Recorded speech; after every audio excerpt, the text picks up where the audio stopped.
Baik, Assalamualaikum warahmatullahi wabarakatuh. Perkenalkan, nama saya Muhammad Rifki Ananda dengan NIM 22042270. Saya akan menjelaskan materi pertemuan 10, yaitu menganalisis tantangan masa depan administrasi pembangunan.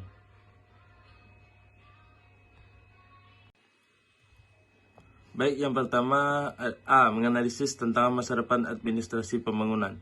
Mencakup beberapa bagian, yaitu yang pertama ada perubahan iklim.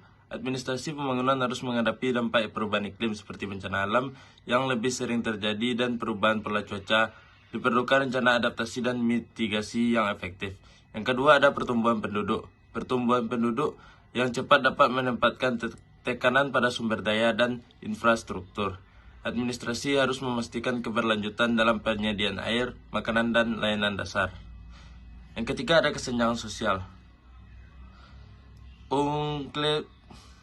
Dalam akses terhadap pendidikan, pekerjaan, dan layanan kesehatan masih menjadi masalah serius. Administrasi pembangunan harus berfokus pada mengurangi kesenjangan sosial. 4. Teknologi dan inovasi. Kemajuan teknologi seperti kecerdasan buatan dan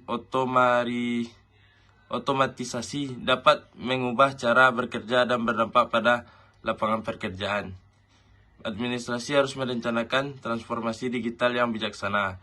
Yang kelima ada kekurangan sumber daya. Kekurangan sumber daya alam yang terbatas dan peningkatan permintaan energi memerlukan perencanaan sumber daya yang berkelanjutan. Yang keenam, globalisasi. Terlibatnya dalam ekonomi global dapat membawa manfaat dan risiko.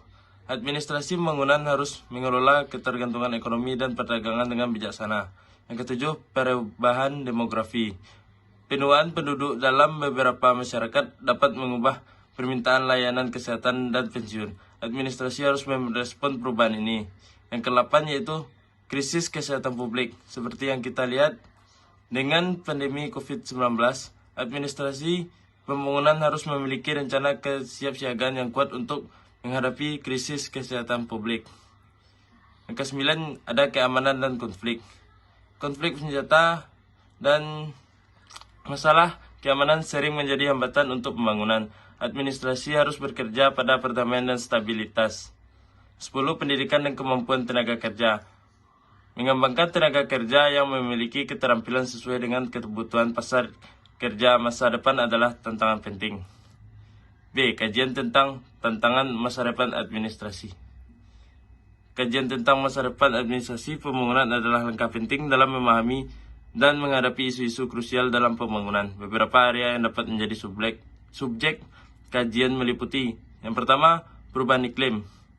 Kajian perubahan iklim melibatkan pemahaman dampaknya terhadap pembangunan, upaya mitigasi, dan strategi adaptasi yang dapat diadopsi oleh administrasi. Yang kedua, teknologi dan inovasi.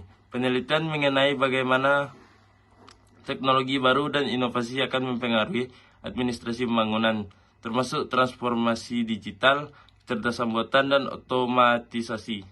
3. Kesenjangan sosial dan ekonomi. Kajian ini dapat mencakup analisis tentang bagaimana administrasi dapat mengurangi kesenjangan dalam akses terhadap layanan dan peluang ekonomi. Yang keempat ada kebijakan demografis.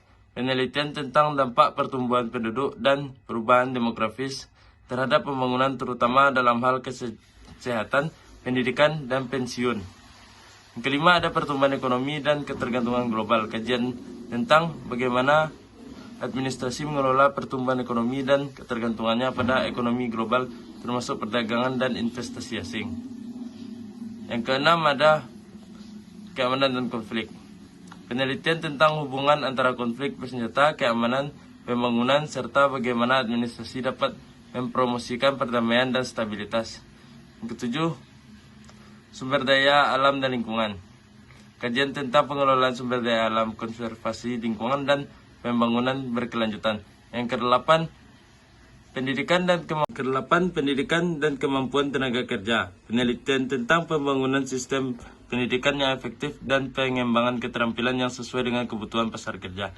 Kajian ini biasanya melibatkan analisis data, permodelan, survei, dan penelitian lapangan untuk mendapatkan pemahaman yang mendalam tentang tantangan-tantangan ini. Hasil kajian dapat digunakan untuk merumuskan kebijakan dan strategi yang lebih efektif dalam administrasi pembangunan di masa depan. Baik, sekian presentasi dari saya. Maaf bila ada kekurangan. Assalamualaikum warahmatullahi wabarakatuh.